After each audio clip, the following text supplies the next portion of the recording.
Alright, here is your Unit 1 study guide review.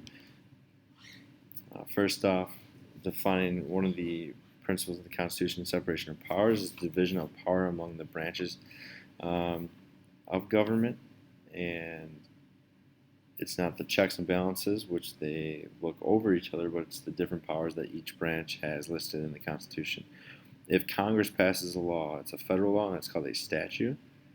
The difference here, biggest question in our unit, what is the difference between civil and criminal law? Criminal is person being charged by the government. So you break the law, the government, the police officer, state attorney, they charge you with something and they will prosecute you. Versus civil law is when someone brings a lawsuit. So person to person, it could be person to company, company to company, person to government.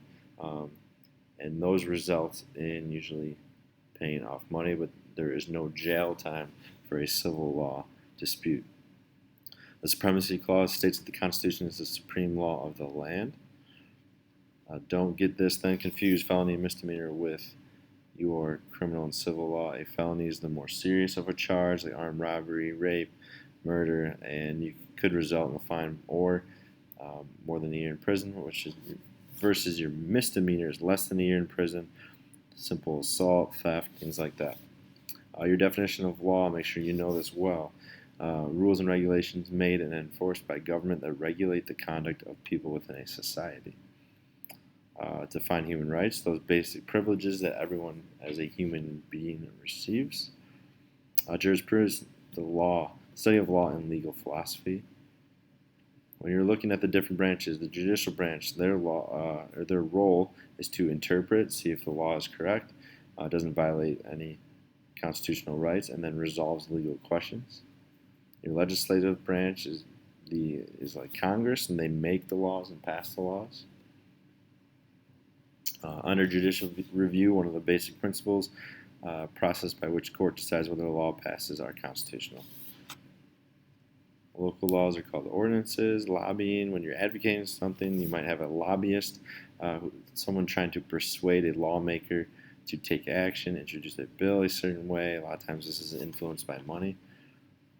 To advocate against, to support an argument or cause. A referendum is something that legislatures will do, and they'll have an idea, and the only way to get the idea passed is by the voters, so the voters will vote on that issue. Know your 6 basic principles: separation of powers, limited government, limited government idea that the government is not all powerful, it's controlled by the people. Federalism is the division of power between state and federal government. Checks and balances, looking over each other, each having power over the other to make sure one doesn't get too powerful. Judicial review, we went over in popular sovereignty, kind of the idea that people can vote and have their separate entity. Legislative intent, you have to know what the lawmakers mean when they write those laws. If you were to draw a chart for the local and federal systems, we have our Supreme Court, our appeals court, and our district courts in our state,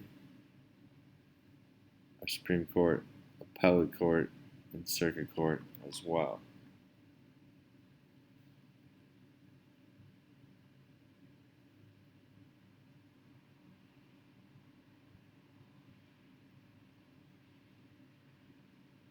A contingency fee, pay a third of their winnings. So if you were possibly in a civil case, you might have to pay your lawyer a third of your winnings if that was your agreement. So that's your contingency fee. So something you look at when you hire a lawyer.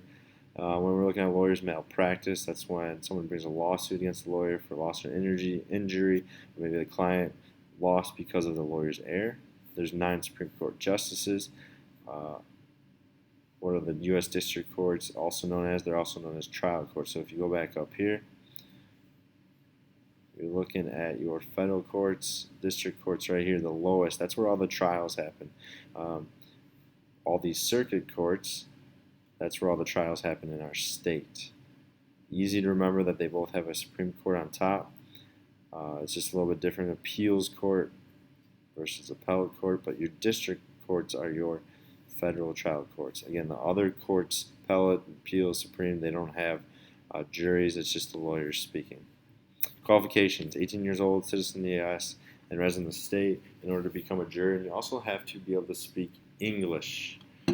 What happens in a preparatory challenge? Attorneys may dismiss jurors without a reason. So lawyers can go up and they say, I don't want you.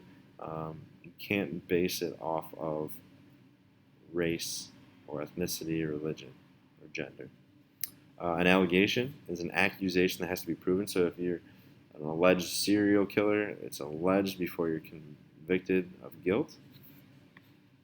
Other ways? So the other way that you can remove a lawyer is removal for cause. So I know this person, or this person has dealt with me, or this person hates lawyers, so they need to be removed. The different participants in a civil and criminal trial. So civil, you have your plaintiff and defendant, versus criminal, your prosecutor and defendant. The final decision made by the jury is called a verdict. It's the final verdict, and the jury will read that off. Describe the negotiation process. First, prepare what are both sides saying. Negotiate what are the issues here, what are some possible solutions, and then you finally come up with an outcome. In arbitration, there's a third party between the two that are conflicted. They actually make the decision for them, versus mediation.